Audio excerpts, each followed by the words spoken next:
Hi boys and girls, welcome back from spring break. I hope you had a wonderful time. I know we had to continue practicing social distancing, but I hope you were able to use your imagination, be creative, and still had lots of fun inside with your parents and your brothers and your sisters. So I'm here today because I want to go over one of the activities that you have to do today for reading and for writing.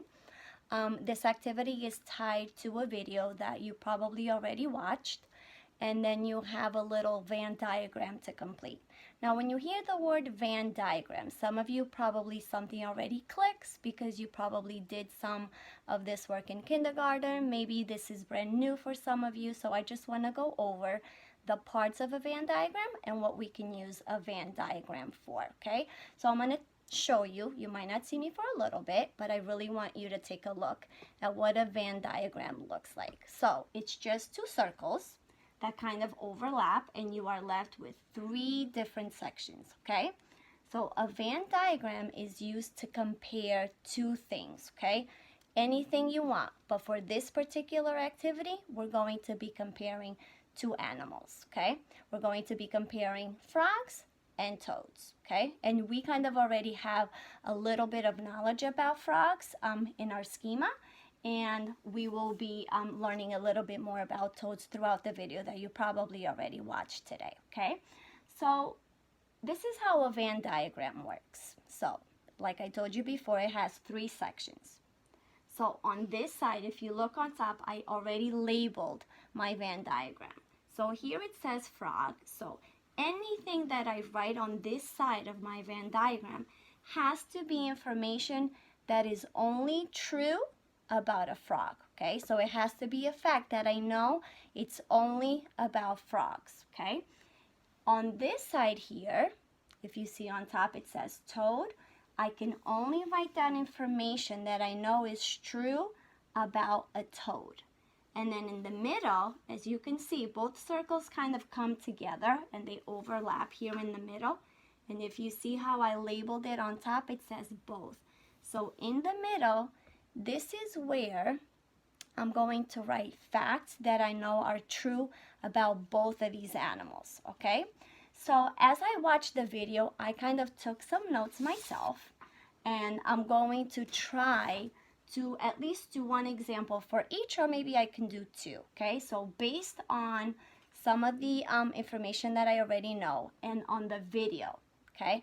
But the Venn diagram, try to relate to the information from the video, not what you have in your schema, okay? So in the video, what I really loved that the lady was doing was she was taking sections and she went part by part. So the first thing that she really talked to you about was, let's say you want to be a nature detective, you went on a walk, and now here you are, you see these animals, and you're trying to figure out who's a frog and who's a toad. So the first things she told you to look at, it's what they look like. Kind of zoom in on their skin, okay? So what she said that I thought was really cool is that one of these animals has very shiny, smooth skin, okay? So this is just true about one of these animals, okay? So if you really think about it, for those of you that already watched the video, and really based on what you kind of already know, you do have to tap into your schema sometimes. Which one of these animals really has that shiny, smooth skin? Would it be a frog? Is it a toad? Or does it go for both? Let's think about it. So which one of these animals has very shiny, smooth skin? Is it a frog, a toad, or both of them have that type of skin? What do you think? That's right. Only frogs have shiny, smooth skin. So what I'm going to do, and this is what I want you to do when you complete your own, is you're going to go to this section of your Venn diagram where it says frog. You're going to make a little bullet, which is just a little dot. You're going to make it nice and big, nice and dark. And then you know what's really cool about completing a Venn diagram? Is you don't really have to write incomplete sentences. You can just write short phrases, you can write words, and for those of you that have a hard time with writing, you can draw and then just label your picture. So for here, I'm just really quickly going to write down shiny, smooth skin.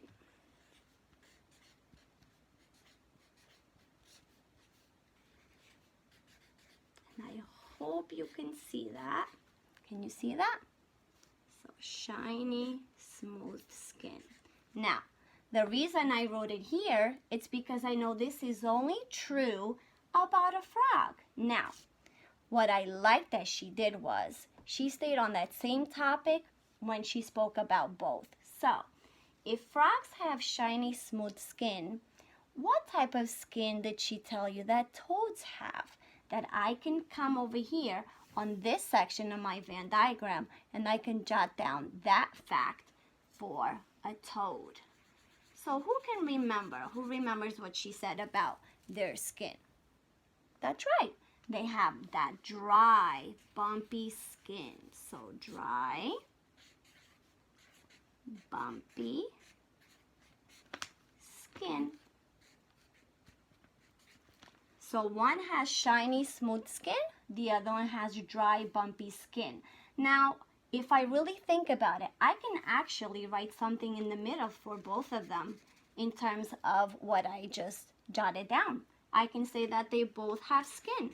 So I can just write have skin.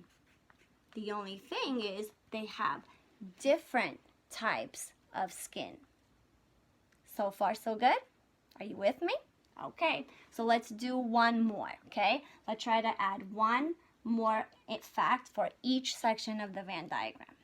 So now I'm going to think back again to the video and to what I watched. And she continued talking about where they live, actually. She spoke about where they live. She really, really did. So one of the things that I remember, okay, number one, if I'm going to be a nature detective, and she was kind of showing you that they're in nature, and they are part of nature, would I just put that for a frog, a toad, or are they both part of nature? Where do you think I could put that? That's right, I can put that here for both because they are both part of nature.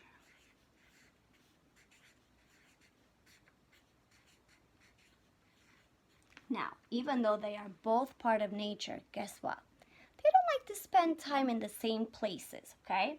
So I remember in the video she talked about that one of these animals just really loves spending most of his time in the water.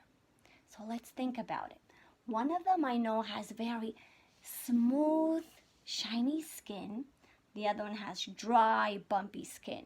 So who could possibly just love to spend most of their time in the water? What do you think? Think about it for a minute. And remember, if you can't remember, you can always go back to the video and watch it again, okay? So let's see. Yeah, that's right, frogs. Frogs spend most of their time in the water. So here we go. So I'm going to put another little bullet right here. And I'm just going to write spend most time in water. See, I did not write a complete sentence. It's just a very short little phrase. So if they spend most of their time in water, where do you think frogs spend most of their time? On land. That's right. That's why they have such dry, bumpy skin. So spend, can you see that? Let me turn this a little bit. Here we go. All right, so spend most of their time on land. So far I have 2 facts for each section of the Venn diagram. So remember, what goes on this side that says frog is information that is just true about a frog. In the middle, it's things that are the same about both of them. Okay, they share that information. And here, I'm only writing things that are true about toads. Okay, so let's think of one more. I do remember towards the end of the video, she kind of talked about how they lay their eggs. So one thing that I know is that frogs lay eggs and toads lay eggs. So where would I put that if both of them do that? Would I put it just for a frog, just for a toad, or in the middle because they both lay eggs? Where would I put it? Yeah, that's right. I have to put it in the middle because it's something that they both do. And they both lay eggs in water. So lay eggs in water.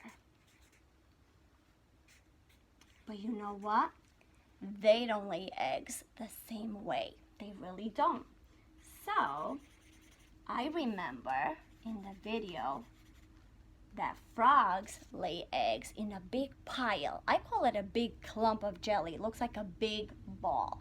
So for here, for frog, I'm going to put lay eggs in a pile. Looks like a big giant ball. And then our friends, the toads, they lay eggs like in a little string. Okay, so lay eggs.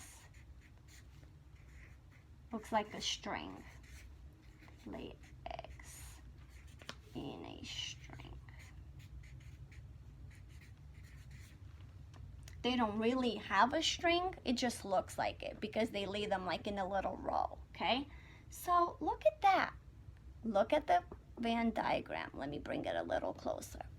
So for frog, I have shiny smooth skin because I know that that's true just for frogs. They spend most time in the water and they lay eggs in a pile, like a big ball, a big clump of jelly. For both of them, these are things that are the same about both. So they have skin, they both have skin, it's just a different type of skin. They're both part of nature and they both lay eggs in water. Now, for toad, they have dry, bumpy skin. I know that's just true about toads. They spend most of their time on land and they lay eggs in a string. So I hope this is going to help you complete your own Venn diagram, okay? And this is what your Venn diagram looks like, okay? It's just like mine.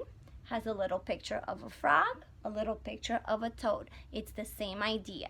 So on this side, you're going to today just jot down 2 things from the video that are true just about frogs. In the middle, 2 things that are the same about both of them. So it's information that they both share, it's similar. And on this side, 2 things that you know are true only about toads, okay? So this we're going to send to your parents so they can print it out if they want to, or you can just draw this on a separate piece of paper or in a notebook, okay? And then you're just gonna jot down. Save this because you're gonna work on this throughout the week, okay? And then once everything is complete, you're gonna take a picture and send it to us. But today, you're just going to jot down 2 facts for each part of your Venn diagram, okay? So 2 for a frog, 2 things that are the same about both, and then just 2 things for the toads, okay? So I do hope that this helped you. Make sure that you go back. If you didn't watch the video yet, you must watch the video before you complete the activity, okay? And have fun, okay? Have fun becoming nature detectives. I hope she gives you lots of information for you to be able to complete your work. Okay, first graders, I'll see you later. Bye.